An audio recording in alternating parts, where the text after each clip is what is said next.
ভাই এটা কোন জায়গা? এটা নাগরপুর নয়ন খান স্কুলের সামনে।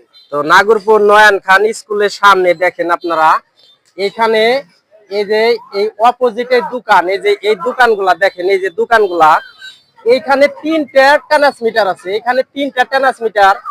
এখানে সকাল থেকে আজকে এই পর্যন্ত 4বার আগুন ধরে, এবং আগুন ধরার পরে আপনারা দেখেন যে এই হলো অবস্থা। এই যে এই দোকানটার সামনে এই যে দেখেন একটা মেন তার কিন্তু পুরে, তারপরে এই যে একটা ফুলের দোকান, এই যে এই পাশে একটা ফুলের দোকান, এখন ফুল না, এটা মেরামতের কাজ চলছে।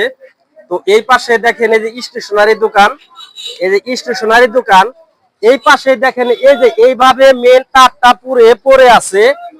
তো পল্লী বিদ্যুৎ অফিস থেকে কিন্তু এখন পর্যন্ত কোনো দেখভাল করা হচ্ছে না, কারণ জানি না কেন করা হচ্ছে না। এখানে মেন তার পড়ে আছে, এবং দেখেন এখানে স্কুলের ছোট ছোট বাচ্চারা আছে, কত রিক্সের ভিতরে আছে।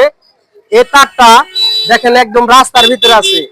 ভাইজান আপনি, হ্যাঁ ভাই, ভাই এটা কোন জায়গা?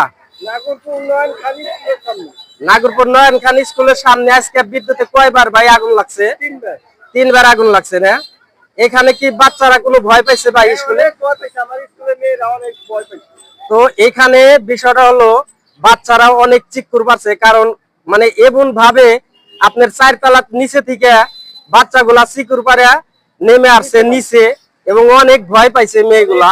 তো দেখেন এটা হলো আমাদের নাগরপুর নয়ন খান স্কুল। এই স্কুলের অপোজিটে দেখেন এই যে এটা হলো স্কুলের যে ভবনটা, নতুন ভবনটা হয়েছে, এটা দেখেন এই যে এইখানে 3টা ট্রান্সমিটার। তো ভাই, যে সকল ভাইরা নাগরপুর পল্লী বিদ্যুৎ অফিসের দায়িত্বে আছেন, তারা দ্রুত এটার কাজ করেন। কেন এখানে বারবার আগুন লাগছে?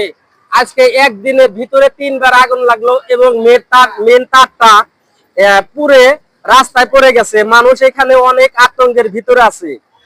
তো আমি আজকের ভিডিওটা এর চেয়ে আর বড় করব না। সবাই ভালো থাকবেন, সুন্দরভাবে পথ চলবেন। আল্লাহ হাফেজ।